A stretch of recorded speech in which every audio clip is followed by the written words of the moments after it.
আসছে পরবর্তী খবরে। কাশ্মীর থেকে মুর্শিদাবাদের নয়া স্লোগান আরএসএস এর। এই স্লোগান নিয়ে রবিবার সারা দেশে 26টি প্রদীপ জ্বালানোর আবেদন করা হয়েছে রাষ্ট্রীয় স্বয়ংসেবক সংঘের তরফ থেকে। ইতিমধ্যেই এ বিষয়ে বিস্তারিত জানবো। আমাদের সঙ্গে এই মুহূর্তে নিউজ রুম থেকে রয়েছেন বিশেষ প্রতিনিধি অঞ্জন রায়। অঞ্জন দা, কি বলা হচ্ছে এই বিষয়ে রাষ্ট্রীয় স্বয়ংসেবক সংঘের পক্ষ থেকে? দেখো, রাষ্ট্রীয় স্বয়ংসেবক সংঘ বা আরএসএস পরিষ্কারভাবে বলছে যে এটা হচ্ছে হিন্দুত্বের ওপর আক্রমণ। বেছে বেছে হিন্দুদের মারা হচ্ছে গোটা দেশ জুড়ে, সেটা মুর্শিদাবাদ হোক আর কাশ্মীর হোক।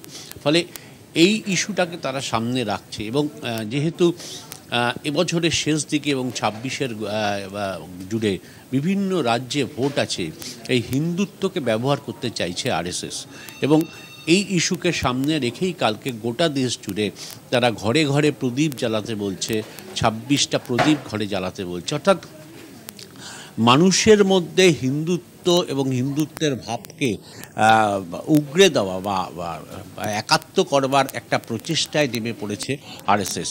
কাশ্মীরের ঘটনা, মুর্শিদাবাদের ঘটনাকে সামনে রেখে তারা মনে করছেন যে এটাই হচ্ছে সবচেয়ে ভালো সুযোগ, যে সুযোগটাকে তারা কাজে লাগাতে চাইছে হিন্দুত্বের স্লোগানকে সামনে রেখে।